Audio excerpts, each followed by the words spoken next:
رسول اللہ صلی اللہ علیہ وسلم کا فرمان ہے شر کے ذریعے کبھی خیر نہیں آ سکتی۔ اسلام کی پہلی تعلیم کیا ہے؟ زمین اللہ کی، آسمان اللہ کا، مخلوق اللہ کی تو قانون بھی اللہ کا۔ اور جمہوریت کی تعریف کیا ہے؟ لوگوں کی حکومت، لوگوں کے اوپر، لوگوں کے ذریعے۔ حکومت کون کرے گا؟ عوام۔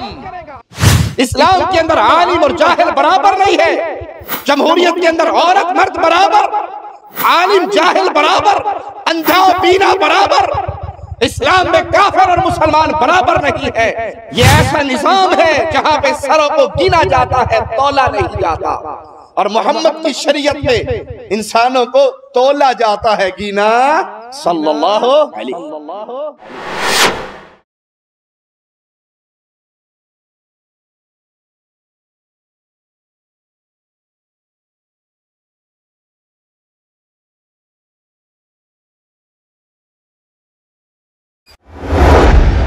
پیارے حبیب محمد کریم صلی اللہ علیہ وسلم کی دی ہوئی یہ تعلیم قیامت تک کے مسلمانوں کے لیے منارہ نور ہے۔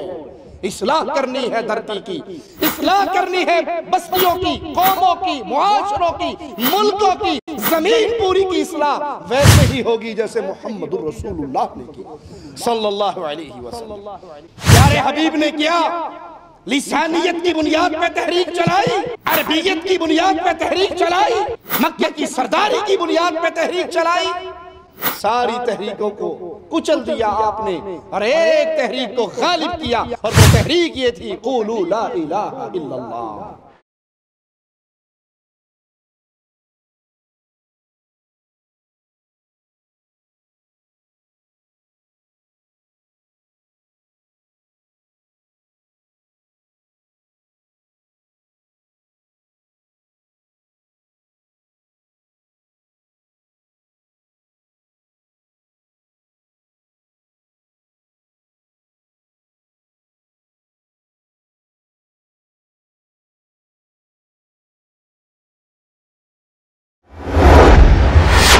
السلام علیکم ورحمۃ اللہ وبرکاتہ۔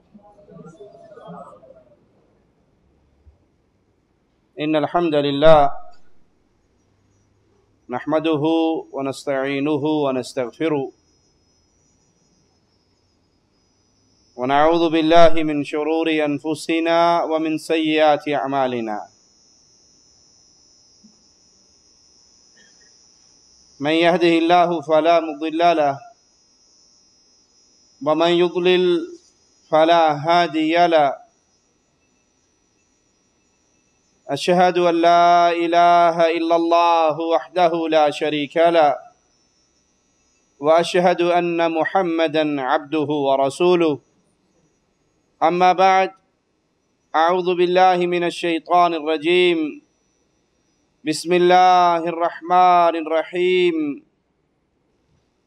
قل هو الله أحد الله الصمد لم يلد ولم يولد ولم يكن له كفوا أحد۔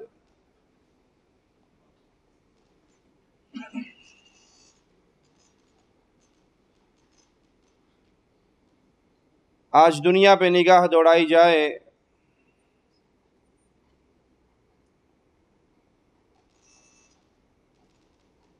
تو ہر طرف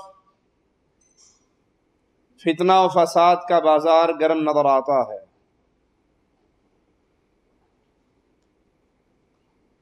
انسانی زندگی کا وہ کوئی پہلو نہیں ہے جو شر سے خالی ہو۔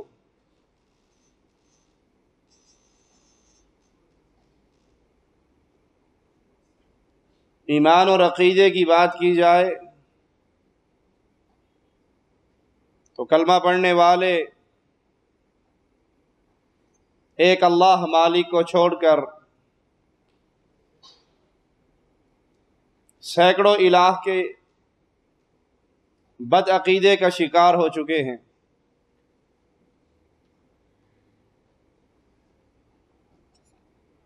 انسانوں کے ماتھے،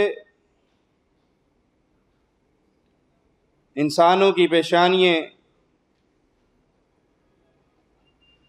اپنے جیسے مجبور انسانوں کی درگاہوں پہ جھکی ہوئی ہیں. یہ ان کو اپنا خالق و مالک، اپنا رازق و مشکل کشا سمجھ رہے ہیں. شرک کا ایسا دور دورہ ہے کہ مشرکین مکہ پر جب نگاہ دوڑائیں تو ان کا شرک آج کلمہ پڑھنے والوں کے شرک سے ہلکا نظر آتا ہے کہ انہوں نے اپنے معبودوں کو کبھی الہ نہیں کہا تھا، معبود نہیں کہا تھا، رب نہیں کہا تھا، بلکہ وہ بتوں کے پجاری اللہ کے قریب ہونے کے لیے ان کو پوجتے تھے، ان کو سفارشی سمجھتے تھے. اور آج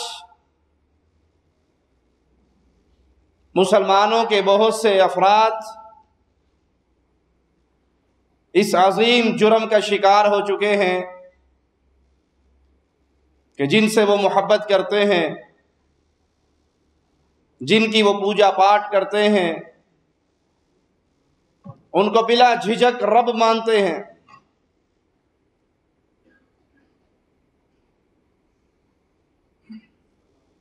عقیدہ توحید جس پر تمام انبیاء نے محنت کی، جسے رسول اللہ صلی اللہ علیہ وسلم نے اپنی نبوت کی ساری زندگی، سارا دور اس کو سمجھاتے ہوئے گزارا، وہ عقیدہ، اس سچے عقیدے کے ماننے والے آٹے میں نمک کی طرح نظر آتے ہیں. امن و امان کی حالت لے لی جائے تو خوف اتنا شدید ہے، قتل و غارت کا بازار ایسا گرم ہے، نوجوان گھر سے سبزی لینے کے لیے جاتا ہے اور اس کی کٹی پھٹی ہوئی لاش دھماکوں کا شکار ہو کے واپس گھر میں آتی ہے. نہ مسجدیں محفوظ رہی، نہ سکول محفوظ رہے، نہ جنازے کی عزت اور احترام باقی رہا. ایک مر گیا ہے، اس کا جنازہ پڑھنے کے لیے لوگ اکٹھے ہیں تو ظالم اپنے ظلم کو یہاں تک لے جا چکے ہیں کہ اس جنازے کے اجتماع کے اندر بھی دھماکے کرنے سے اور حملے کرنے سے بعد نہیں آتے. زنا عام ہے، چوری اور ڈکیتی عام ہے، بے حیائی اور بدکاری کا بازار گرم ہے، ہر طرف مصیبتیں ہی، پریشانیاں ہی گھیرے ہوئے ہیں. ان تمام بیماریوں کا علاج کیا ہے؟ امت کی اصلاح کیسے ہوگی؟ امت اس ذلت کے دلدل سے کیسے نکلے گی؟ ہر عقل مند مسلمان علاج چاہتا ہے، اصلاح چاہتا ہے. یہ شرک مٹ جائے، یہ بدعات ختم ہو جائیں، یہ بد امنی کا دور دورہ اس کے اختتام پذیر ہونے کا وقت آ جائے اور امن کی شمع جلے، عزتوں کے لٹیرے اپنے برے فعل سے بعد آ جائیں. ہر عقل مند انسان مسلمان یہ سوچ رکھتا ہے کہ ہم تبدیلی چاہتے ہیں، لیکن بہت بڑی تعداد یہ نہیں جانتی کہ تبدیلی آئے گی کیسے، اصلاح ہوگی کیسے. اصلاح کے لیے وہ راہ اختیار کرتے ہیں جو خود فساد کی راہ ہے. اصلاح کے لیے اس طریقہ کار کو اپناتے ہیں جس کے ذریعے کبھی بھی اصلاح ہو ہی نہیں سکتی، اور اس طریقہ کار کو بھول جاتے ہیں جسے اللہ مالک نے شریعت بنا کے ہمارے لیے اتارا ہے، جو انبیاء کا منہج بیان ہوا ہے اصلاح کرنے کا۔ کوئی تو اصلاح کے نام پہ اٹھتا ہے، وہ سمجھتا ہے آئیے جمہوریت کے دیوانے بن جاتے ہیں، جمہوریت کے نظام کو سینے سے لگا لیتے ہیں اور جمہوریت کے ذریعے اصلاح کر لیں گے۔ ان فکری یتیموں کو یہ معلوم نہیں کہ رسول اللہ صلی اللہ علیہ وسلم کا فرمان ہے شر کے ذریعے کبھی خیر نہیں آ سکتی۔ یہ فطرت ہی نہیں، آپ ایک غیر فطری عمل کر کے اس سے فطری رزلٹ مانگتے ہیں، یہ کیسے ہو سکتا ہے؟ جمہوریت کے ذریعے اصلاح کرنے والوں پہ یہ بد مثال فٹ آتی ہے کہ وہ شادی کے لیے بیوی کو چھوڑ کے ہجڑے سے شادی کریں اور پھر اولاد کی امید رکھیں۔ آپ نے اولاد کی امید رکھنی ہے تو آپ کو کسی عورت سے نکاح کرنا پڑے گا۔ ہجڑے اولاد نہیں دیتے، اس کے پیٹ سے اولاد نہیں جنی جاتی۔ آپ چاہتے ہیں دنیا کا فساد ختم ہو، اس دنیا کو بنایا کس نے ہے؟ اللہ نے۔ اس کی اصلاح کا طریقہ کار بھیجا کس نے ہے؟ اللہ نے۔ کیا جمہوریت کا نظام اللہ نے وضع کیا ہے، اللہ نے بھیجا ہے، اللہ نے اتارا ہے؟ یہ اللہ کی بنائی ہوئی شریعت ہے یا لوگوں کے، انسانوں کے ہاتھوں کا بنایا ہوا قانون ہے؟ زمین اللہ کی، آسمان اللہ کا، مخلوق اللہ کی، نظام اللہ کا۔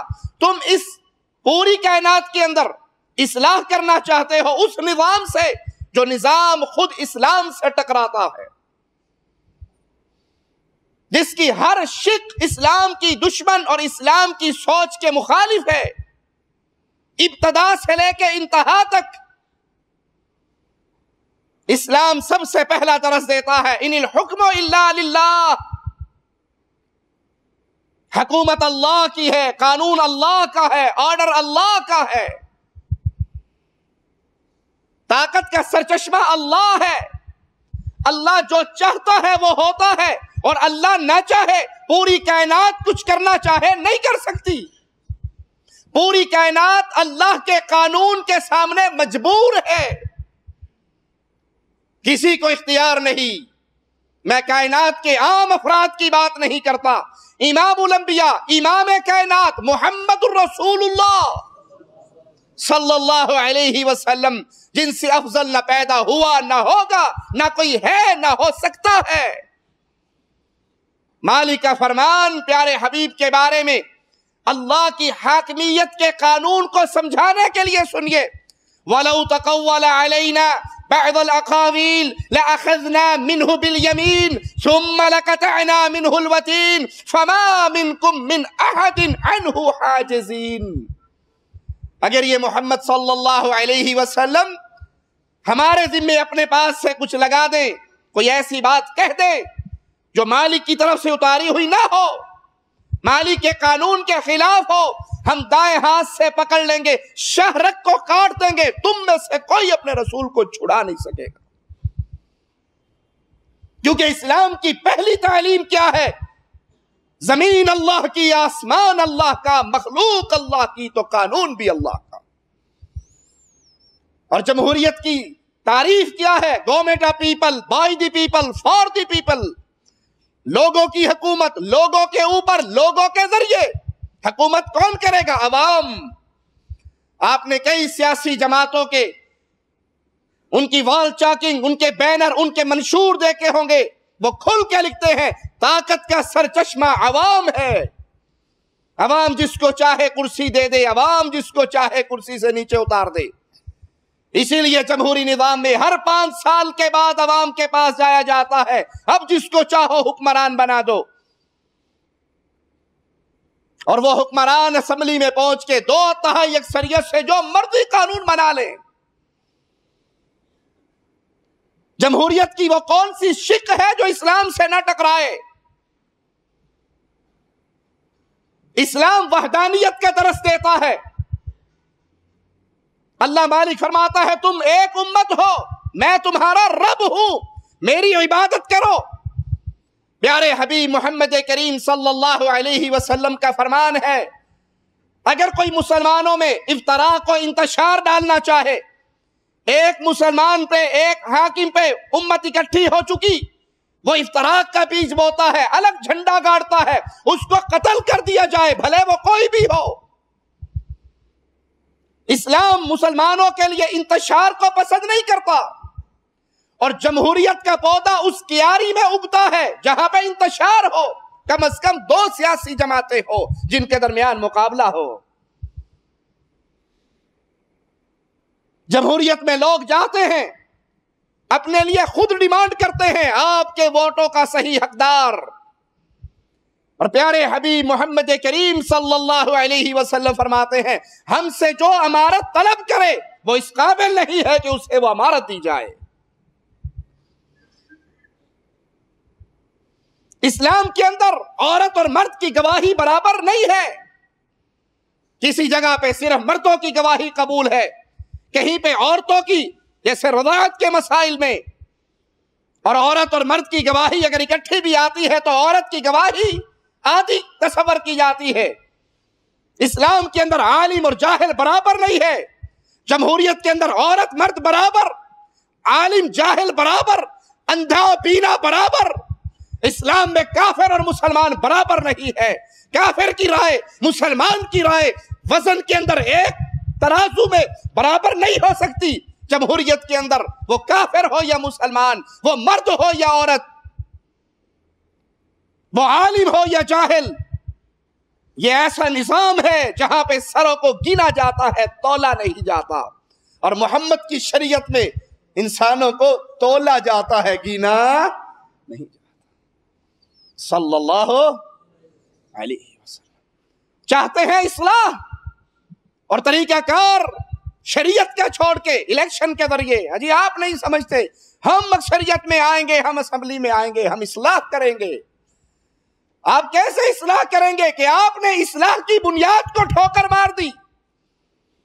اسلام کے اندر مشرق اور مواحد برابر نہیں ہے، لیکن جمہوریت کے نظام کے اندر مشرق اور مواحد برابر ہے۔ آپ کو ووٹ لینے کے لیے اہل شرک کے در پہ بھی جانا پڑے گا، اہل کفر کو بھی گلے سے لگانا پڑے گا۔ کیوں؟ جتنی قیمت ایک مواحد کے ووٹ کی ہے اتنی قیمت چکلے کے اوپر ناچنے والی کنجری کے ووٹ کی ہے۔ آپ کو دونوں کے ساتھ وہی سلوک کرنا پڑے گا، آپ کو دعوت توحید چھوڑنی پڑے گی، درباروں پہ چادریں چڑھانی پڑے گی، شرکیہ جلوسوں کے اندر شرکت کرنی پڑے گی، مومنوں کی ماں امی عائشہ کے دشمنوں کے ہاتھوں میں ہاتھ دینا پڑے گا، کفر، شرک، ضلالت کے اماموں کی تعریف ان کے امام باڑوں میں جا کے کرنی پڑے گی، تبھی ووٹ ملیں گے۔ وہ مشہور واقعہ ہے کہ ایک اہل توحید بھی الیکشن میں کھڑا ہو گیا، وہ یا علی مدد کہنے والوں کے علاقے میں جا کے ووٹ مانگنے گیا، انہوں نے کہا تو وابی ہے، تینوں ووٹ نہیں دینا۔ اس نے کہا نہیں وابی شابی کوئی نہیں، ہم سب سارے لگے ہوئے ہیں، جمہوریت کے نام پہ اکٹھے ہو گئے ہیں، ووٹ دیجئے۔ کہا اچھا ہماری شرط ہے اگر ووٹ لینا ہے تو یا علی مدد کا نعرہ لگاؤ۔ اس نے نعرہ لگاتے ہوئے آسمان کی طرف منہ کر کے کہا یا علی مدد۔ رافضیوں نے بھی ووٹ دے دیے، یہ اہل توحید کے علاقے میں آیا، اس نے کہا تم بھی ووٹ دو، کہا تو تو مرتد ہو گیا ہے، غیر اللہ کو پکار کے تجھے ووٹ نہیں ملیں گے۔ کہا بے وقوفو میری مجبوری کو سمجھو، جب میں نے یا علی مدد کہا تھا میرا منہ کس طرف تھا؟ کہا تیرا منہ تو آسمان کی طرف تھا۔ کہا میں نے تو علی العظیم کو پکارا ہے، علی ابن ابی طالب کو تو نہیں پکارا۔ یہ ایسا حمام ہے کہ اس کے اندر سب کو ننگا ہونا پڑتا ہے، عقیدہ توحید سے ہاتھ کھینچنے پڑتے ہیں، دعوت توحید سے ہاتھ کھینچنے پڑتے ہیں۔ کسی نے سمجھا کہ جہاد کے نام پہ تحریک برپا کی جائے اور اس کے ذریعے سب کو اکٹھا کیا جائے اور پھر اصلاح ہوگی۔ ارے جہاد دین اسلام کا ایک جزو ہے، دین اسلام کا کل نہیں ہے، اور تم نے سیاسی جنگوں کے اوپر جہاد کا لیبل لگا رکھا ہے، سیاسی جنگوں کے نام پہ مسلمانوں کے قتل و غارت کا بازار گرم کر رکھا ہے۔ اور توحید کے عقیدے کو چھوڑ کے تم چاہتے ہو جہاد کے نام پہ وطن پرست بھی آ جائے, قبر پرست بھی آ جائے, گھوڑا پرست بھی آ جائے, سب بد عقیدہ اور صحیح عقیدہ والے چو چو کا مربع بنا کے نکلے اور اصلاح ہو جائے گی. ایک پارٹی کہتی ہے کہ نہ جمہوریت نہ جہاد کچھ نہیں, ان کو چلے لگواؤ, نماز روزہ ذکر صدقہ خیرات بس 6 پوائنٹ یاد کروا دو. خالق سے ہونے کا یقین, مخلوق سے نہ ہونے کا یقین, اصلاح ہو جائے گی. خالق سے ہونے کا یقین, مخلوق سے نہ ہونے کا یقین تو ابو جہل کو بھی تھا. توحید ربوبیت کفار مکہ مانتے تھے, اللہ کو خالق, رازق, مالک, مختار کل, بارش برسانے والا, اولاد دینے والا, رزق دینے والا, کشتی پار لگانے والا, وہ اللہ کی ربوبیت کی تمام صفات کو تسلیم کرتے تھے, لیکن پھر بھی کافر تھے. اصلاح کے نام پہ تحریکیں برپا ہیں. وہ مثال فٹ آتی ہے, جانا دمام کو ہے, گاڑی 2013 ماڈل ہے, ٹینکی پیٹرول سے فل ہے, 5ویں گیئر میں 180 پہ دوڑ رہا ہے. سڑک اس نے دمام والی نہیں پکڑی, سڑک اس کی تبوک والی ہے. جتنا بھاگے گا راہ مطلوب سے گمراہ ہوتا رہے گا. اس دھرتی میں اصلاح کیسے ہوگی؟ فتنے کیسے ختم ہوں گے؟ شرک کا بازار کیسے ختم ہوگا؟ زنا و بدکاری کے یہ اڈے کیسے بند ہوں گے؟ عزت کا دورہ کیسے ہوگا؟ آئیے اس قرآن سے پوچھتے ہیں جو محمد کے پاک دل پہ نازل ہوا صلی اللہ علیہ وسلم. مالک ہمیں کیا طریقہ بتاتا ہے اصلاح کا؟ اصلاح کے اصولوں میں سب سے پہلا اصول, ان باتوں کو اپنے دل کی تختی پہ لکھیے اور ان کو سنائیے جنہوں نے جان بوجھ کر اپنی آنکھوں پہ اندھیری چادر ڈالی ہوئی ہے. جانتے سب کچھ ہیں, مفادات کی کرسیوں نے ان کو منہج دعوت توحید سے بے بہرا کر رکھا ہے. اصلاح کا پہلا اصول, قوم کو بلائیے ایک اللہ کی عبادت کی طرف. اللہ کی قسم, جب تک شرک سے بیزاری نہیں ہوگی, جب تک دعوت توحید ہماری بنیاد نہیں ہوگی, جب تک دعوت توحید کی بنیاد پہ پیار و محبت, نفرت و عداوت کی دیواریں نہیں کھڑی ہوگی, آپ 1 سال نہیں, 100 سال نہیں, ساری عمر کھپتے رہ جاؤ, نتیجہ کبھی نہیں نکلے گا. انبیاء کو مالک نے بھیجا, مالک منظر پیش کرتا ہے, سنیے. وَلَقَدْ بَعَثْنَا فِي كُلِّ أُمَّةٍ رَسُولًا, ہم نے ہر امت میں رسول بھیجے. رسول پیغام لے کر کیا آئے؟ سنیے. رسولوں نے الیکشن کا تماشا برپا نہیں کیا, رسولوں نے جمہوریت کے نظام کو جاری نہیں کیا, رسولوں نے آ کے لسانیت کی بنیاد پہ, قومیت کی بنیاد پہ, وطنیت کی بنیاد پہ تحریکیں برپا نہیں کی. ارے عقل مندو, اگر اسی جمہوریت کے دیوانے رہتے ہو, اس نظام جمہوریت کو نوح علیہ السلام سے لے کر محمد الرسول اللہ صلی اللہ علیہ وسلم کے دورے نبوت تک لا کر اس کو اگر تم فیصل بناتے ہو, تمہیں کوئی نبی بھی کامیاب ہوتا نظر نہیں آئے گا. بدر کے میدان میں جمہوریت سے فیصلہ کروایا جائے, پیارے حبیب کے ساتھ 313 ہیں, اس امت کے فرعون ابو جہل کے ساتھ 1000 ہے, کس کا پڑنا بھاری ہوگا؟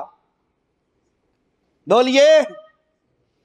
نوح علیہ السلام 950 سال دعوت کا کام کرتے ہیں, چند افراد مسلمان ہوتے ہیں.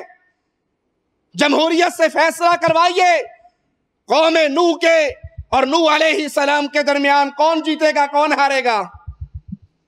لوط علیہ السلام اور قوم لوط کے درمیان فیصلہ کروائیے الیکشن کے ذریعے, کون ہارے گا, کون جیتے گا؟ یہ جمہوریت حکم دیتی ہے کہ آپ شخصی آزادی میں کسی کو کچھ نہ کہیں. آپ نے بے بہا ملکوں کی کہانی پڑھی ہوگی. جمہوری نظام قائم ہوا, ہم جنس پرستی کا قانون نافذ ہوا, لاگو ہوا, قانونی حیثیت ملی مرد کو مرد سے نکاح کرنے کی، عورت کو عورت سے نکاح کرنے کی۔ جمہوریت ہے، 2/3 اکثریت ہے، جو چاہے فیصلہ کر لے۔ اب سوچئے، جس کو جمہوریت شخصی آزادی کا نام دے رہی ہے، ہم جنس پرستی، لواطت کا جرم، اس جرم کی وجہ سے اللہ مالک نے قوم لوط کی بستی کو اٹھایا، بلندیوں پہ لے گیا، وہاں سے پٹخا، پتھروں کی بارش کی اور ان کو قیامت تک کے لیے نشان عبرت بنا دیا۔ کیا جمہوریت کی زبان میں یہ شخصی آزادی پہ حملہ نہیں ہوگا؟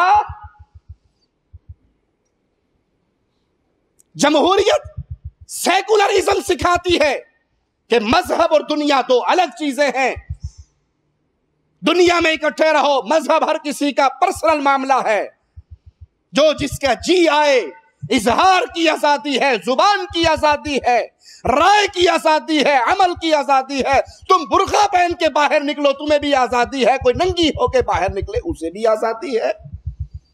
تو اللہ نے جن قوموں پہ توحید کو تسلیم نہ کرنے کی وجہ سے عذاب کے درے برسائے، فرعون کی قوم کو غرق کیا، اگر وہاں پہ بی بی جمہوریت سے فیصلہ کرواؤ گے، ووٹ کس کے حق میں جائیں گے؟ کہاں عقل گھاس چرنے چلی گئی لوگوں کی؟ مالک فرماتا ہے اصلاح کرنی ہے، میرے نبیوں کے طریقوں پہ چلو، ہم نے رسول بھیجے، ہر رسول نے پہلا پیغام کیا دیا، ان اعبدوا اللہ، سجدہ کسی قبر پہ نہیں، سجدہ کسی درگاہ پہ نہیں، سجدہ کسی پیر و فقیر کو نہیں، کسی باپے اور حضرت کے نام کی نہ قربانی، نہ نظر، نہ نیاز، نہ پکار۔ ان اعبدوا اللہ، عبادت صرف اللہ کی کرو۔ واجتنبوا الطاغوت، جو مالک کی عبادت کے مقابل طواغیت بن گئے ہیں، اپنی عبادت کروا رہے ہیں۔ ایک قانون میرے اللہ نے اتارا، سود حرام ہے۔ ایک قانون قومی اسمبلی قانون ساز ادارہ پاس کرتا ہے کہ سود مجبوری ہے، کورٹ میں کیس جاتا ہے، جج فیصلہ سناتا ہے جمہوری حکومتوں کا کہ تمہاری شریعت میں سود حرام ہوگا، ہمارے 73 کے آئین میں حرام نہیں ہے۔ تو لاگو کیا ہوا؟ رب کا قانون یا انسانوں کا بنایا ہوا قانون؟ برائی کے راستے سے کبھی خیر آ سکتی ہے؟ جو اللہ کے مقابل طاغوت بن گئے ان کا انکار کرو۔ فَمِنْهُمْ مَنْ هَدَى اللَّهُ وَمِنْهُمْ مَنْ حَقَّتْ عَلَيْهِ الضَّلَالَةُ، نبیوں نے دعوت دی، کچھ کامیاب ہوئے، ایمان لے آئے، اور کچھ پہ گمراہی مسلط کر دی گئی، وہ گمراہ ہو گئے۔ فَسِيرُوا فِي الْأَرْضِ فَانظُرُوا كَيْفَ كَانَ عَاقِبَةُ الْمُكَذِّبِينَ، جاؤ دنیا کی سیر کر کے تو دیکھو جھٹلانے والوں کو مالک نے سزائیں کیسے دی ہیں، ان کا انجام کیا ہوا ہے، ان کے ساتھ سلوک کیا ہوا ہے۔ نوح علیہ السلام کے بارے میں مالک فرماتا ہے لَقَدْ أَرْسَلْنَا نُوحًا إِلَىٰ قَوْمِهِ فَقَالَ يَا قَوْمِ اعْبُدُوا اللَّهَ، ہم نے نوح کو اس کی قوم کی طرف بھیجا علیہ السلام، انہوں نے اپنی قوم سے کہا ہے میری قوم اللہ کی عبادت کرو۔ اس الیکشن کے سیزن میں اہل توحید بھی کھڑا ہوگا، اہل شرک بھی کھڑا ہوگا، اور وہی بات زبان سے نکلے گی جو پبلک سننا پسند کرے گی۔ اہل توحید سے کہو الیکشن میں کھڑے ہو، ذرا توحید کی 3 قسمیں تو کھول کے بیان کر دو الیکشن کے جلسے میں۔ کہا پاگل ہو گئے ہو، یہاں توحید الوہیت بیان کروں گا، اسماء و صفات بیان کروں گا، میری صدوگڑی میں میرا اور میری بیوی کے علاوہ تیسرا ووٹ کس کا ہوگا؟ ایتھے تے ووٹ لینا پاجی، جو ایک دنوں کرنا پینا ہے۔ جس نظام میں چل کے اللہ کی شریعت سے بغاوت سکھائی جائے، کبھی اس سے اصلاح ہوگی؟ فَاعْتَبِرُوا يَا أُولِي الْأَبْصَارِ، رب نے آنکھیں دی ہیں، کھول کے تو قرآن کو پڑھ لو۔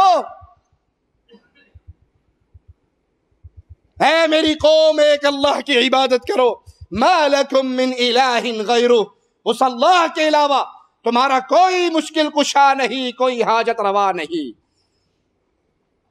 یہ جمہوریت کا وہ بد نظام ہے جو دعوت توحید سے ٹکراتا ہے.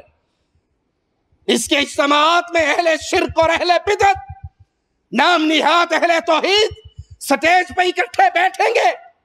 وہ منظر آپ کو نظر آئے گا جمہوری حکومتوں اور جمہوری تحریکوں کے اندر. وہاں پہ نعرہ حیدری بھی لگے گا, نعرہ رسالت بھی لگے گا, الصلاۃ والسلام علیک یا نورا من نور اللہ کی صدائیں بھی گونجیں گی. مواحد کڑوا گھونٹ پیے گا اور کہے گا آج نہیں بولنا, آج کچھ نہیں کہنا, آج کچھ کہا ووٹ خراب ہو گئے تو اگلے 5 سال کے لیے پھر حکومت سے باہر ہو جاؤں گا. ارے حکومت حاصل کرنا بھی کبھی مسلمان کا مقصد رہا ہے؟ مسلمان تو اللہ کی عبادت کرتا ہے, اس راہ پہ چلتا ہے جو اللہ نے مقرر کی. اسے اللہ انعام کے طور پہ حکومت دے یا نہ دے, اس نے رب کا دیا ہوا راستہ نہیں چھوڑنا ہوتا. نہیں یقین تو آؤ محمد الرسول اللہ صلی اللہ علیہ وسلم کا فرمان سنیں. آپ نے فرمایا قیامت کے دن کچھ انبیاء اٹھائے جائیں گے جن کے ساتھ تھوڑے تھوڑے لوگ مسلمان ہوئے ہوں گے. کچھ ایسے نبی بھی اٹھائے جائیں گے جن کے ساتھ کوئی بھی مسلمان نہیں ہوا ہوگا.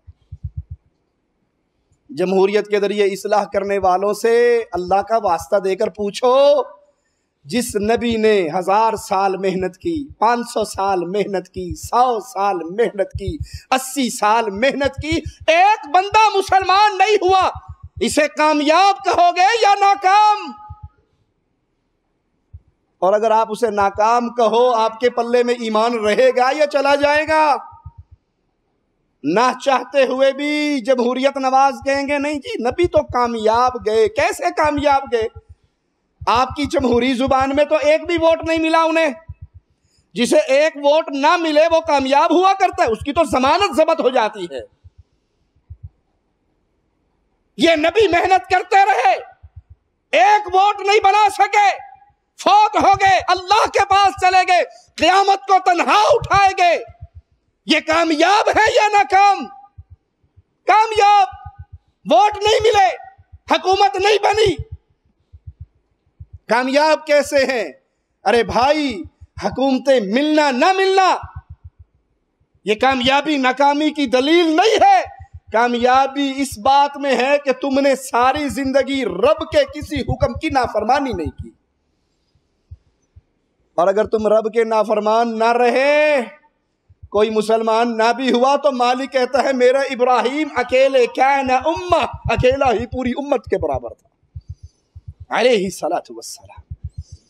یہ سوچ نبوی منہج کی عکاسی نہیں کرتی کہ ہم نے کسی ذریعے سے اوپر آنا ہے. ہمارے ذمہ اتباع محمد الرسول اللہ فرض ہے. اللہ انعام کے طور پہ حکومت دے دے, ہماری اگلی نسل کو دے دے, ساری نسلیں گزر جائے, نہ دے, اگر ہم نے محمدی راستہ نہیں چھوڑا تو ہم ناکام نہیں ہوئے.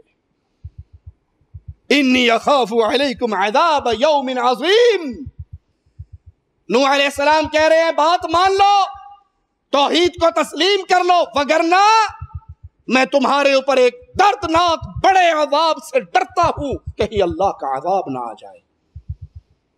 اسلام میں کیا ہے؟ دعوت توحید, نبیوں کا پیغام. مان لیا تو مومنین کی جماعت, نہ مانا تو اللہ کی طرف سے عذاب اور قیامت کے دن جہنم کی وعید. جمہوریت میں کیا ہے؟ آپ اپنا منشور پیش کریں, دوسری جماعت اپنا منشور پیش کرے. اب سامنے والا آپ کو مانے یا آپ کو مانے, کوئی کچھ کہہ سکتا, کوئی ایلیگیشن لگا سکتا اس پہ کہ تو نے ہماری بات کیوں نہیں مانی. اسلام میں یا کفر یا ایمان, یا جنت یا جہنم, آدھا تیتر آدھا بٹیر نہیں ہے کہ یہ بھی مان لیا ٹھیک ہے, نہ بھی ماننا تب بھی ٹھیک ہے. ایک ٹھیک ہے ایک غلط ہے. نوح علیہ السلام کہہ رہے مانو اللہ کو, عبادت کرو اللہ کی, اور اگر نہیں کرتے ہو تو میں ڈرتا ہوں تمہارے اوپر اللہ کا عذاب نازل ہوگا. ہود علیہ السلام کے بارے میں مالک فرماتا ہے وَإِلَىٰ عَادٍ أَخَاهُمْ هُودًا, ہم نے عاد کی طرف ان کے بھائی ہود کو بھیجا. قَالَ يَا قَوْمِ اعْبُدُوا اللَّهَ, آواز لگائی انہوں نے, اے میری قوم اللہ کے علاوہ کسی کے نام کی نظر نہ دینا, نیاز نہ دینا, کسی کے نام پہ ذبح نہ کرنا، کسی کو سجدہ رکوع طواف نہ کرنا، کسی سے اللہ والا خوف اللہ والی محبت نہ کرنا۔ عبادت کے سارے ماجرے اس کا حقدار صرف ایک اللہ ہے۔ ما لکم من الہ غیرہ، اللہ ہے اور اللہ کے علاوہ بھی ہے، یہ کفر کی دعوت ہے۔ آپ چاہے یا اللہ مدد کہے، وہ چاہے یا علی مدد کہے، حریت ہے، سوچ و فکر کی آزادی ہے، زبان و قلم کی آزادی ہے۔ یہ دین اسلام سے آزاد ہو رہا ہے۔ دین اسلام میں کیا ہے؟ ما لکم من الہ غیرہ، پوجنے کے لیے مالک نے صرف اپنی طرف لوگوں کو پکارا ہے، اس کے علاوہ تمہارا کوئی اور الہ نہیں ہے۔ افلا تتقون، تم ڈرتے کیوں نہیں ہو اللہ سے؟ اس کی زمین پہ رہ کر، اس کے آسمان کی چھت تلے رہ کر، اس کا دیا ہوا پانی پی کے، اس کی دی ہوئی انگوری کھا کے، اس کا دیا ہوا رزق استعمال کر کے عبادت کسی اور کی کرتے ہو اور اسے حریت کا نام دیتے ہو۔ صالح علیہ السلام کے بارے میں مالک فرماتا ہے وَإِلَىٰ ثَمُودَ أَخَاهُمْ صَالِحًا، ہم نے ثمود کی طرف ان کے بھائی صالح کو بھیجا۔ قال یا قوم اعبدوا اللہ، وہی آوازہ، وہی اصلاح کا طریقہ۔ ساری دعوتیں بعد میں، نہ چلے کی دعوت، نہ ذکر کی دعوت، نہ صدقے کی دعوت، نہ یتیم کی کفالت کی دعوت، نہ بیوہ کی عزت کی رکھوالیوں کی دعوت۔ پہلی دعوت، ارے ساری باتیں بھول کے ایک اللہ کا حق تو ادا کر دو۔ تم اللہ کا حق ادا کرنے میں مخلص ہو جاؤ، تمہارے باقی نچلے مسائل اللہ اپنی رحمت سے ہی ختم کر دے گا۔ جب صحابہ موحد توحید قبول کرتے تھے، کلمہ پڑھتے تھے، مسلمان ہوتے تھے، اپنی پچھلی زندگی سے ایک لمحے کے اندر ان میں انقلاب نہیں آ جاتا تھا؟ پیارے حبیب علیہ الصلوۃ والسلام کے سامنے جب ثمامہ نے کلمہ پڑھا تو کیا کہا تھا؟ اللہ کے نبی اپنے گھر سے عمرے کے لیے نکلا تھا، آپ کے اصحاب نے گرفتار کر لیا تھا، اب کلمہ پڑھ کے آپ کا مرید بن چکا ہوں، آپ اجازت دو گے تو عمرہ کروں گا۔ اللہ کے نبی گندم کا تاجر ہوں، مکے والوں کے لیے آپ اجازت دو گے تو گندم سپلائی کروں گا، وگرنہ یہ اتباع رسالت کا انقلاب کیسے آیا؟ یہ یکدم ساری برائیاں ساتھ کیسے چھوڑ گئی؟ ارے تم نے اللہ کے حق کو تسلیم کر کے جب ادا کیا، باقی ساری مصیبتوں سے رب نے اپنی رحمت سے ہی جان چھڑا دی۔ کے لیے دوڑ لگاتے رہو، توحید کی دعوت کو، اللہ کے حق کو ادا نہ کرو، یہ دنیا ساری کی ساری مل کے بھی تمہارے مسائل کو حل نہیں کر سکتی۔ ما لکم من الہ غیرہ، اللہ کے علاوہ تمہارا کوئی الہ نہیں۔ شعیب علیہ السلام کے بارے میں مالک فرماتا ہے وَإِلَىٰ مَدْيَنَ أَخَاهُمْ شُعَيْبًا، ہم نے مدین کی طرف ان کے بھائی شعیب علیہ السلام کو بھیجا۔ کیا آواز لگائی، کیا پیغام دیا، کس بات پہ تحریک کا آغاز کیا؟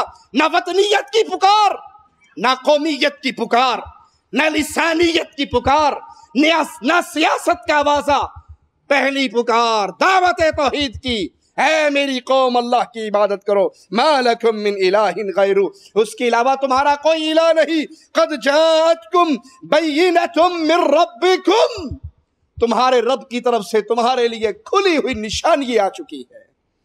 ابراہیم علیہ السلام کے بارے میں مالک کا فرمان سنیے وَإِبْرَاهِيمَ إِذْ قَالَ لِقَوْمِهِ، یاد کرو ابراہیم علیہ السلام کو جب انہوں نے اپنی قوم سے کہا اللہ کی عبادت کرو۔ ابراہیم علیہ السلام کی عظمتوں پہ قربان ہو جائے، باپ بھی دشمن، قوم بھی دشمن، بادشاہ بھی دشمن، سب سے دشمنی کر کے توحید کا پیغام دے رہے ہیں۔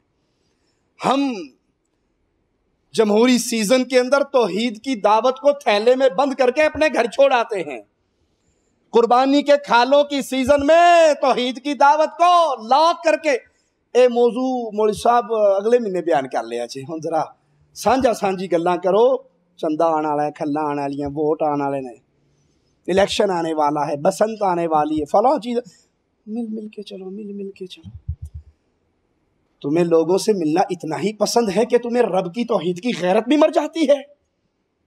پوری قوم ٹکر لے رہی، باپ گھر سے نکال چکا، بادشاہ چلانے کے لیے تیار ہو چکا، پیغام ان کا پھر بھی بلند ہو رہا ہے، میری قوم اللہ کی عبادت کرو، واتقوہ ذالکم خیر لکم، اللہ کی عبادت کرو، اللہ سے ڈرو، یہی تمہارے لیے بہتر ہے، ان کنتم تعلمون، اگر تم جانتے ہو تو یہ راستہ ہے اللہ کے عذاب سے بچنے کا۔ گر رہے ہیں آگ میں، جبرائیل آتے ہیں، پوچھتے ہیں جبرائیل ہوں، بارش کا فرشتہ بھی ساتھ ہے۔ ابراہیم علیہ السلام، کوئی حاجت ہے تو بتاؤ، جیسے زبان حال سے کہہ رہے ہیں ابراہیم ایک اشارہ کر دو، بارش برسا کے آگ ٹھنڈی کر دوں گا، کوئی حاجت ہے تو بتاؤ۔ امام الموحدین جواب میں کہتے ہیں جبرائیل حاجت تو ہے پر تجھ سے نہیں ہے، تیرے رب سے ہے۔ جبرائیل جس کے لیے باپ سے ٹکر لی، قوم سے ٹکر لی، بادشاہ سے ٹکر لی، آگ میں گر رہا ہوں، میرا حال تجھ سے زیادہ اللہ جانتا ہے۔ حسب اللہ، مجھے اللہ کافی ہے، اور ارے جس کو اللہ کافی ہو جائے اسے کسی اور کی حاجت نہیں ہوا کرتی۔ جو رب کو رب مان کے راضی ہو جائے پھر اسے کوئی پرواہ نہیں ہوتی، دنیا جو چاہے کر لے۔ اسے پتا ہے جو رات میرے اللہ نے میری قبر میں لکھی ہے اس سے پہلے مجھے قبر میں کوئی سلا، جو رات میری اس دنیا سے آخری رات ہے اس میں کوئی ایک رات کا اضافہ کر سکتا، جو رزق میرے اللہ نے میرے لیے مقرر کر دیا اس میں سے ایک لقمہ بھی کوئی اور چھین سکتا، اور جو توحید میں ایسے رنگا جاتا ہے پھر اس کے سامنے ایک ہی سوال ہوتا ہے، اللہ ناراض نہ ہو جائے۔ اور جو توحید میں کچا ہوتا ہے وہ سوچتا لوگ کیا کہیں گے، قوم کیا کہے گی، جرگہ کیا کہے گا، برادری کیا کہے گی، ماں باپ کیا کہیں گے، اور موحد یہی سوچتا ہے سارے پھاڑ میں جائے، میری تو فکر ہے کہیں عرش والا اللہ ناراض نہ ہو جائے، اور مدینے والے رسول اللہ کی شریعت سے منہ نہ موڑ بیٹھے صلی اللہ علیہ وسلم۔ یہی نبوی منہج جو باقی انبیاء سے ہمیں قرآن کے ذریعے ملا، یہی منہج محمد الرسول اللہ کا منہج ہے صلی اللہ علیہ وسلم۔ صحیح بخاری میں پیارے حبیب کا یہ فرمان سنیے، سیدنا معاذ کو بھیج رہے، عبداللہ ابن عباس رضی اللہ عنہما روایت فرما رہے، یمن کو کی طرف داعی بنا کے اللہ کے پیارے حبیب نے بھیجا۔ اب پیغام کیا دیا ہے، یمن میں جا کے دعوت کا کام کرنا ہے کیسے؟ اس حدیث سے درس ملتا ہے مجھے اور آپ کو، قیامت تک آنے والے مسلمان کو، کہ جب بھی دعوت کا کام کرنا ہے اس کا منہج، اس کا راستہ، اس کا طریقہ کیا ہے، غور سے سنیے۔ إِنَّكَ تَقْدِمُ عَلَىٰ قَوْمٍ مِّنْ أَهْلِ الْكِتَابِ فَلْيَكُنْ أَوَّلَ مَا تَدْعُوهُمْ إِلَىٰ أَن يُوَحِّدُوا اللَّهَ۔ معاذ یمن جا رہے ہو، اہل کتاب کی طرف جا رہے ہو، تمہارا اہل کتاب سے ٹاکرا ہوگا، سب سے پہلی دعوت، صحیح بخاری کی روایت، عبداللہ ابن عباس کی روایت، پیارے حبیب کا فرمان، سیدنا معاذ کو وصیت، یمن جا رہے ہو، اہل کتاب سے ٹاکرا ہوگا، سب سے پہلے ان کو پکارنا وہ ایک اللہ کی وحدانیت پہ ایمان لے آئے، چلے بعد میں، ذکر بعد میں، صدقہ بعد میں، خیرات بعد میں، نماز کی دعوت بعد میں، روزے کی دعوت بعد میں، جہاد کی بات، قتال کی بات، یہ ساری دعوتیں بعد میں ہے۔ پہلی دعوت ان کو لا الہ الا اللہ یاد کرانا، مشرکوں کے مجمع میں کھڑے ہو کر توحید کے علاوہ کسی اور موضوع پہ بات ہی نہیں ہو سکتی۔ وہ اللہ کی وحدانیت کو نہیں مانتے، ہم ان کو نماز پڑھوا بھی لیں گے تو اس نماز سے ان کا کیا فائدہ ہوگا؟ مشرک کی نماز تو اللہ کے دربار میں قبول نہیں ہوگی۔ سب سے پہلی پیغام، پہلا رسالہ، پیارے حبیب کا بھیجا ہوا داعی سیدنا معاذ رضی اللہ عنہ وارضا درس لے رہے ہیں محمد کریم صلی اللہ علیہ وسلم سے، ان کو بلانا اللہ کی وحدانیت کی طرف۔ اب جو لوگ اصلاح کی دعوت دیتے ہیں، جو سمجھتے ہیں ہم اصلاحی تحریک برپا کر رہے، اور اللہ کی قسم کائنات کی اس دھرتی کے اوپر اصلاح کی تحریک مواحدوں کے علاوہ کوئی اور برپا کر ہی نہیں سکتا۔ کیوں؟ عقیدہ توحید کے بغیر کسی کی اصلاح کی تھی محمد الرسول اللہ صلی اللہ علیہ وسلم نے۔ بکریوں کے چرواہے، بتوں کو پوجنے والے، لڑائی جھگڑے کے عادی، قتل و غارت کے دیوانے، جنگوں کے اندر نسلیں جوان ہوئی ان کی، پیارے حبیب نے ان کو سب سے پہلے لا الہ الا اللہ کی طرف بلایا۔ اصلاح ہوئی یا نہیں ہوئی؟ وہی جو کل تک ڈاکو اور لٹیرے تھے محمد کریم کی صحبت میں آتے گئے، آپ کے اصحاب میں شامل ہوتے گئے، ان کی زندگی ایسے بدلی، چلتے زمین پہ تھے، ان کی جوتیوں کی آواز رب کی جنت میں آیا کرتی تھی۔ پیارے حبیب محمد کریم صلی اللہ علیہ وسلم کی دی ہوئی یہ تعلیم قیامت تک کے مسلمانوں کے لیے منارہ نور ہے۔ اصلاح کرنی ہے دھرتی کی، اصلاح کرنی ہے بستیوں کی، قوموں کی، معاشروں کی، ملکوں کی، زمین پوری کی اصلاح ویسے ہی ہوگی جیسے محمد الرسول اللہ نے کی صلی اللہ علیہ وسلم۔ پیارے حبیب نے کیا؟ لسانیت کی بنیاد پہ تحریک چلائی، عربیت کی بنیاد پہ تحریک چلائی، مکے کی سرداری کی بنیاد پہ تحریک چلائی، ساری تحریکوں کو کچل دیا آپ نے اور ایک تحریک کو غالب کیا، اور وہ تحریک یہ تھی قولوا لا الہ الا اللہ۔ اور اہل ایمان کو اللہ کی قسم یقین ہے اپنے رب کے وعدوں پہ، میرے رب کا وعدہ جھوٹا نہیں ہو سکتا۔ رب نے حکومت دینے کا وعدہ کیا ہے۔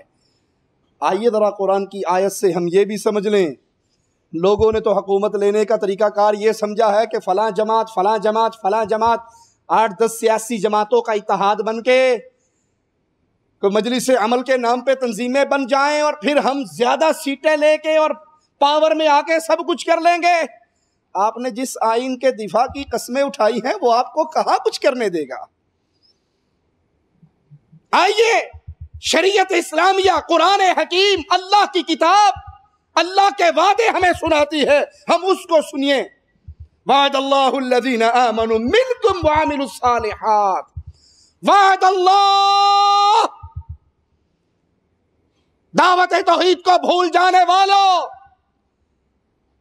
الیکشنوں کی مجبورییں، جمہوریت کی مجبورییں، چندوں کی مجبورییں، قربانی کے چمڑوں کی مجبوریوں میں آ کر دعوت توحید کو پشت کے پیچھے پھینک دینے والوں، تم نے کرسی کے لیے ہی سارا کچھ کیا ہے نا، تو کرسی کا وعدہ تو اللہ اس طریقے سے بھی کرتا ہے۔ وعد اللہ، اللہ کا وعدہ ہے کن کے ساتھ؟ الذین آمنوا، جو ایمان لے آئے، جو لا الہ الا اللہ پڑھے، جو عقیدہ توحید پہ ڈٹ جائے، جو عقیدہ توحید پہ قائم ہو جائیں، وعملوا الصالحات، نیک اعمال کریں، توحید کو مانو، لا الہ الا اللہ کو تسلیم کرو، نماز قائم کرو، نیک اعمال عمل صالح کرو۔ پھر اللہ فرماتا ہے میرا تم سے وعدہ ہے کیا؟ لَيَسْتَخْلِفَنَّهُمْ فِي الْأَرْضِ كَمَا اسْتَخْلَفَ الَّذِينَ مِن قَبْلِهِمْ، میں تمہیں دنیا میں ویسے ہی حکومت دوں گا جیسے تم سے پہلوں کو دی ہے۔ ابو بکر رضی اللہ عنہ وارضا خلیفۃ المسلمین بنے، عمر، عثمان، علی، حسن، امیر معاویہ رضوان اللہ علیہم اجمعین مسلمانوں کے خلفاء بنے، اس توحید کی دعوت کو قائم و دائم رکھا۔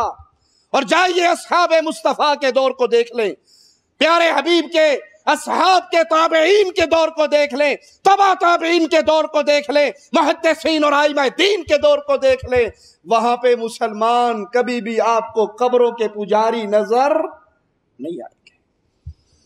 ایمان لے کر آئے، عمل صالح کیا، ایمان اور عمل صالح کا نتیجہ یہ نکلا، مالک فرماتا ہے میرا وعدہ ہے میں تمہیں دنیا میں حکومت دوں گا۔ وَلَيُمَكِّنَنَّ لَهُمْ دِينَهُمُ الَّذِي ارْتَضَىٰ لَهُمْ، ایک رزلٹ تو یہ نکلے گا کہ تم مسلمانوں کو میں دنیا میں حکومت بھی دوں گا اور اس دین کو مضبوط بنا دے گا جس کو اللہ نے ان کے لیے پسند کیا ہے۔ وَلَيُبَدِّلَنَّهُمْ مِنْ بَعْدِ خَوْفِهِمْ أَمْنًا، توحید کی بنیاد پہ تحریک چلانے کا نتیجہ لا الہ الا اللہ کی بنیاد پہ تحریک برپا کرنے کا نتیجہ، قولو لا الہ الا اللہ کے پیغام کو عام کرنے کا نتیجہ، لوگوں کی پیشانیوں کو مردوں کے قدموں سے اٹھا کر خالق کے در پہ جھکانے کا نتیجہ، وَلَيُبَدِّلَنَّهُمْ مِن بَعْدِ خَوْفِهِمْ أَمْنًا، تمہارے خوف کو ختم کر کے میں امن کو قائم کر دوں گا۔ آج خوف ہے یا امن؟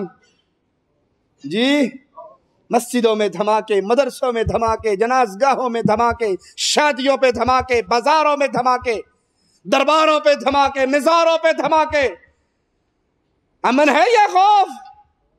ابھی بھی تمہارے سامنے علی وجہ البصیرہ دلیل کے طور پہ مملکت سعودی عربیہ کو پیش کرتا ہوں، جاؤ سعودیہ کے کونے کونے کو چھان مارو، امن ہے یا خوف؟ امن ہے؟ سعودی عرب میں امن ہے؟ اللہ تجھے تیرے پیارے ناموں کا واسطہ اس پیارے ملک کے امن کو برقرار رکھنا، یہاں کے علماء کی حفاظت فرمانا، یہاں کے دعات کی حفاظت فرمانا، یہاں کے حکمرانوں کی حفاظت فرمانا، ان کو مزید توحید کی دعوت کی خدمت کرنے کی توفیق عطا فرمانا۔ امن ہے؟ بستی بستی، قریہ قریہ امام عبدالعزیز آل سعود کی لگائے ہوئے اس توحیدی بوٹے کی وادیوں کو گھومو، امن ہے، میرے رب کا وعدہ ہے۔ کیوں؟ یہاں پہ کسی طوطے شاہ کی قبر نہیں ہے، کوئی الو والا بابا یہاں پہ ڈیرے ڈال کے نہیں بیٹھا میمن گوٹ کی طرح، ایبٹ آباد والے بابے کھوتے شاہ کی طرح یہاں کسی شاہ کا دربار نہیں، یہاں دربار ہے، یہاں لوگ آتے ہیں، لوگ دوڑتے ہیں، میرے رب کے گھر کے حج کے لیے آتے ہیں، یہاں قبروں کا طواف نہیں، بیت اللہ کا طواف ہے، یہاں یا علی مدد کے نعرے نہیں، یا اللہ مدد کا نعرہ ہے، یہاں پہ پیشانیاں جھکتی ہیں میرے رب کے آگے، آباد ہیں تو مسجد رسول آباد ہے، مسجد حرام آباد ہے، مساجد آباد ہیں، ہمارے ملکوں میں مسجد ویران ہیں، درگاہیں آباد ہیں۔ کیوں؟ درگاہوں پہ قوالی ہو رہی ہے، ڈھول بج رہا ہے، کوئی ناچ رہا ہے، کوئی ناچ رہی ہے، کوئی ڈیمو آیا ہوا ہے، کوئی پونڈ آیا ہوا ہے، بدکاری کے اڈے ہیں۔ انڈیا کے ایک بھائی نے مجھے بتایا ایک دربار کا منظر، کہا جب ہم وہاں قوالی اور زیارت سے فارغ ہوئے تو چڑھاوے کے لیے بڑی بڑی تھالیں آئی جس کو کپڑوں سے چھپایا ہوا، ہم سمجھے شاید کہ دیسی کے عہدے رسگلے آئے نے، وہ سارے چلے گئے، جب گدی نشینوں کا خاندان رہ گیا، کپڑا ہٹا تو نیچے منشیات کے بھرے ہوئے تھال تھے۔ میں نے کہا یہ کیا ہے؟ کہا جی اے بھی بابا جی دی نظر چڑھ دینے، وہ اندر والا بابا ہو سکتا ہے نیک آدمی ہو، یہ تو ظالموں تم نے پینا ہے جو اس کے نام پہ دکانداری چلا رہے۔ قبر پرستی کی لعنت اس پاک سرزمین سعودی عرب میں بلاد حرمین شریفین میں نہیں ہے، اور میرے رب کا وعدہ بھی پورا ہے، اللہ کی رحمت سے یہاں پہ خوف والی زندگی۔ ہمارے ملکوں میں تو خوف کی یہ حالت ہو چکی ہے کہ بچے کو باہر بھیجتے ہوئے ماں باپ کے دلوں پہ تیر چلتے ہیں، پتہ نہیں زندہ سلامت آئے گا بھی یا نہیں آئے گا۔ وجہ کیا ہے؟ ایک اللہ کے حق پہ ہر مردہ ڈاکہ ڈال رہا ہے، ہر پیر ڈاکہ ڈال رہا ہے، اللہ کے بندوں کو اپنے قدموں میں جھکا رہا ہے، غیر اللہ کی عبادت کا بازار گرم ہو رہا ہے، اور اصلاح کا کام کرنے والے ان کو یہ آوازہ لگاتے ہوئے ڈر لگتا ہے سامنے سے کوئی وٹا نہ مار دے، کسی کو پتہ نہ لگے بھابیاں دا کر رہے ہیں۔ یہ باتیں بس اپنے گھر کی چار دیواری میں کرا کرو، ارے میاں اپنے آپ کو ٹھیک کر لو کہ تم نے ٹھیکہ لیا ساروں کا، اپنے اڑے گا۔ جب آگ لگتی ہے تو گندم کے ساتھ گھن بھی پس جایا کرتے ہیں، شرک کی آگ لگی ہوئی ہے۔ اگر اصلاح کرنے والوں نے اپنا حق ادا نہیں کیا دعوت توحید کا، امر بالمعروف کا، نہی عن المنکر کا، تو یاد کر لیجئے اگر رب کے عذاب کا کوڑا برسے گا تو سب پہ برسے گا۔ امن کے لیے شرط کیا ہے؟ وہ کون سا معاشرہ ہوگا جسے امن ملے گا؟ یعبدوننی لا یشرکون بی شیئا، وہ میری عبادت کرے اور میرے ساتھ کسی کو بھی شریک نہ کرے۔ امن چاہیے، قرآن کی آواز میں امن چاہیے۔ اللہ کے علاوہ پوجے جانے والے سب درباروں کو ملیا میٹ کر دو۔ میرا جملہ نہیں ہے، کوئی یہ نہ کہے بابوں کا گستاخ ہے، پیروں کا گستاخ ہے، یہ ترجمہ ہے محمد کریم کے فرمان کا۔ آپ نے پکی قبریں توڑنے کے لیے سیدنا علی کو روانہ کیا تھا، فاطمہ کے شوہر کو بھیجا تھا پیارے حبیب نے، علی نے اپنے داماد کو بھیجا تھا اور کہا تھا جس کام کے لیے مصطفیٰ نے مجھے بھیجا تجھے نہ بھیجوں، جو پکی قبر نظر آئے توڑ دے، جو تصویر نظر آئے مٹا دے، یہ شرک کے مراکز ختم ہو، توحید کو غالب کیجئے، اللہ کی قسم آسمان سے بھی رحمتیں برسے گی، زمین بھی سونا اگلے گی۔ وَمَنْ كَفَرَ بَعْدَ ذَلِكَ فَأُولَئِكَ هُمُ الْفَاسِقُونَ۔ جو دلائل سنیں، قرآن و حدیث کی باتیں سنیں اور پھر اس کے بعد قرآن کی باتوں کو ٹھوکر مار دے، نہیں جی نہیں، باتیں آپ کی ساری ٹھیک ہیں لیکن الیکشن لڑنا ہماری مجبوری ہے، ہم نے یہ کام کرنا ہی کرنا ہے، ہم نے اس ذریعے سے اصلاح کرنی ہے، پھر خام خیالی ہے اس کی، اس ذریعے سے کبھی انقلاب نہیں آیا کرتا، کبھی توحید کا بوٹا شرکیہ زمین پہ پروان نہیں چڑھتا جب تک وہاں سے شرکی جھاڑیوں کا نہ کاٹو۔ دوسرا اصول یہ ہے کہ اصلاح فرد سے شروع کی جائے، نہ کہ جماعت سے، بلکہ ہر انسان اپنے آپ سے اصلاح کی کوشش کرے۔ مالک کے فرمان ہے وَأَنذِرْ عَشِيرَتَكَ الْأَقْرَبِينَ، اے نبی اپنے قریبی رشتہ داروں کو ڈراؤ، دعوت کا اصلاح کا کام کرے، ہر آدمی اپنے آپ کی اصلاح کرے۔ قُوْ أَنفُسَكُمْ وَأَهْلِيكُمْ نَارًا، پھر اپنی بیوی، اپنے بچے، اپنے ماں باپ، اپنی قوم، اپنی برادری، اپنی بستی، اپنا شہر، اور اس طرح یہ دعوت پھیلتی رہے اور اصلاح کا کام ہوتا رہے۔ سنن نسائی اور ابو داؤد میں موجود یہ روایت سنیے، پیارے حبیب علیہ السلام نے فرمایا تم لوگ صدقہ کرو۔ ایک آدمی نے کہا میرے پاس 1 دینار ہے، آپ نے فرمایا اپنی جان پہ خرچ کر۔ اس نے کہا میرے پاس 1 اور ہے، کہا اپنی بیوی پہ خرچ کر۔ میرے پاس 1 اور ہے، کہا اپنے بچوں پہ خرچ کر۔ کہا میرے پاس 1 اور ہے، کہا اپنے خادم پہ خرچ کر۔ کہا میرے پاس 1 اور ہے، کہا اب تو بہتر سمجھتا ہے پہ جس پہ خرچ کر۔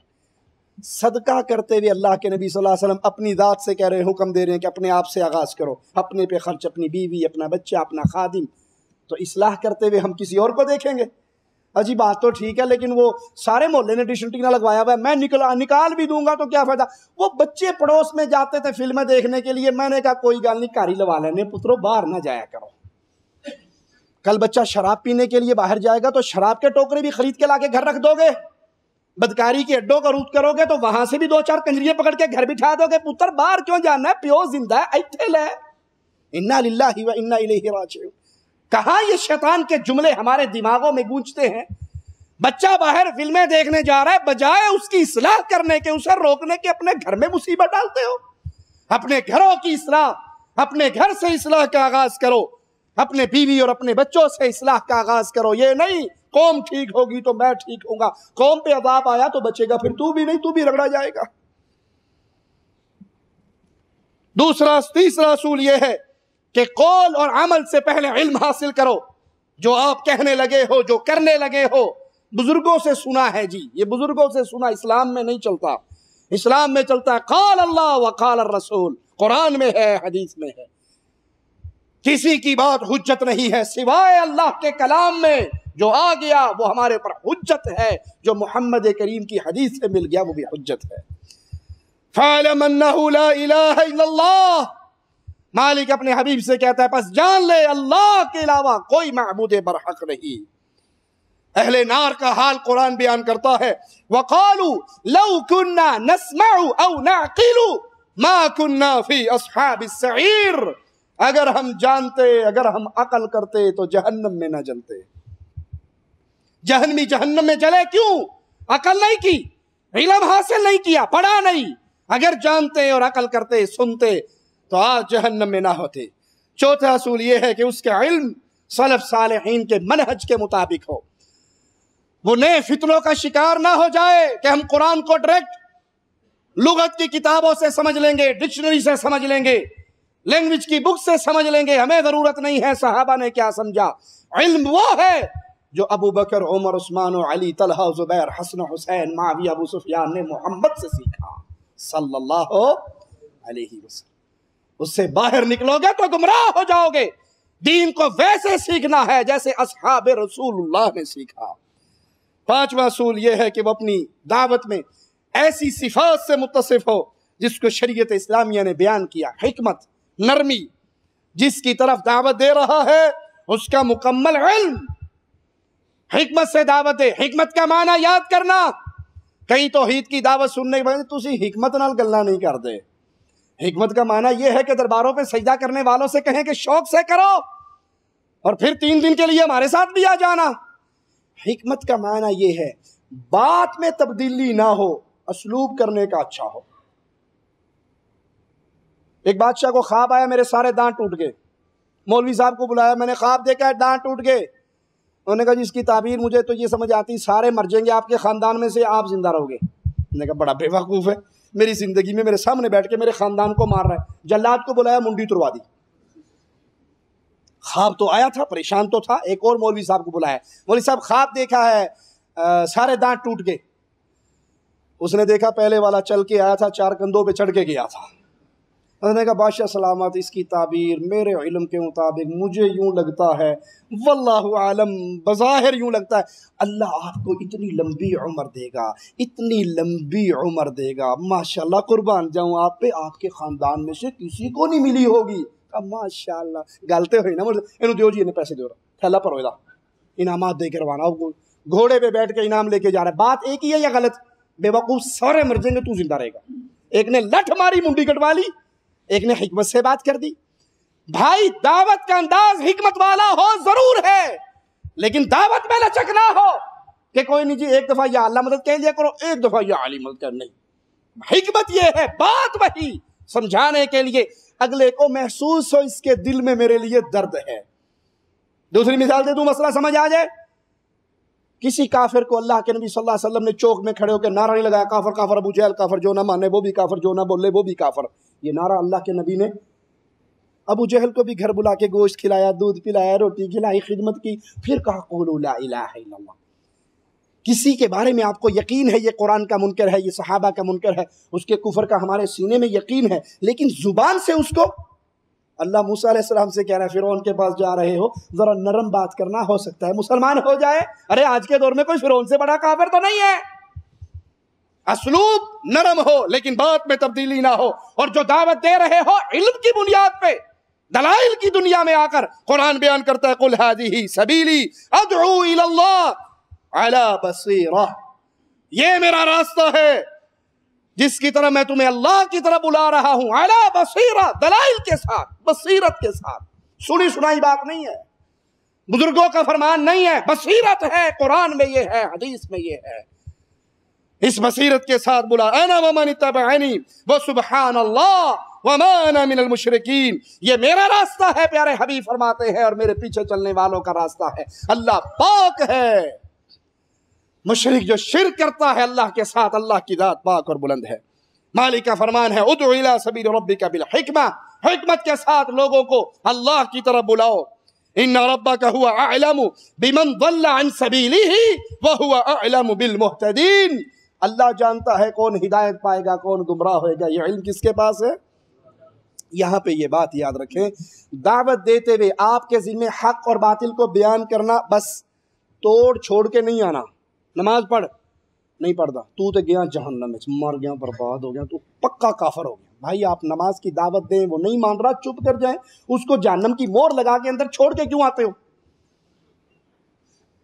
اللہ جانتا ہے کون ہدایت والا ہے کون گمراہ ہے. آپ کے ذمہ صرف اس تک پیغام پہنچانا ہے، دل بدلنا میرے اللہ کے ہاتھ میں ہے. دعوت دیجیے. قرآن ہمیں درس دیتا ہے یا بنی اقم الصلاۃ وامر بالمعروف وانہ عن المنکر واصبر علی ما اصابک ان ذلک من عزم الامور. اے میرے بیٹے نماز قائم کر، نیکی کی دعوت دے، برائی سے روک. اور تجھے پھر جو اس دعوت کے میدان میں نیکی کی دعوت دیتے ہوئے برائی سے روکتے ہوئے مصیبتیں آئیں، اس پہ صبر کر. یہ بڑے عظمت والے کام ہیں. اصلاح کا ایک طریقہ کار یہ ہے کہ نیکی کی دعوت دو، برائی سے روکو، جو جہاں لگا ٹھیک لگا، شیطان کا جملہ ہے۔ جو محمد کے دین کو اپنی چھریوں سے زخمی کرنے کی کوشش کرے گا، ہم اس کو پیار سے، محبت سے، ہاتھ سے، زبان سے، دل سے روکیں گے، روکتے رہیں گے جب تک ہمارے خون کا آخری قطرہ باقی ہے۔ بخاری و مسلم میں ہے، پیارے حبیب نے سیدنا معاذ اور ابو موسیٰ سے کہا، آسانی کرنا، سختی نہ کرنا، بشارت دینا، متنفر نہ کرنا، اطاعت کرنا، اختلاف نہ کرنا۔ تو داعی کی صفات یہ ہو، جس طرح بلا رہا ہے اس کا علم ہو، دعوت میں نرمی ہو، دعوت میں بردباری ہو، غصے کو پی جانے والا ہو، دعوت کی راہ میں کوئی گالی دے، کوئی مصیبت آئے، کوئی زخمی ہو، کوئی مقدمہ بنے تو پھر اس پہ صبر کرے۔ شیخ الاسلام ابن تیمیہ رحمہ اللہ فرماتے ہیں، سنت کا حکم دینا، بدعت سے روکنا، بھلائی کا حکم دینا، برائی سے روکنا، یہ سب سے افضل اعمال ہیں، یہ سب سے اعلیٰ کام ہے، یہ نبیوں کا کام ہے۔ لہذا ضروری ہے جب انسان یہ کام کرے تو اس کے سامنے مقصد بھی یہ ہو کہ اللہ راضی ہو جائے، وہ واہ واہ بلے بلے نہ کروائے، بلکہ اللہ کی رضامندی کو سامنے رہ کر یہ کام کرے۔ یہ طریقہ ہے اس دھرتی میں اصلاح کرنے کا۔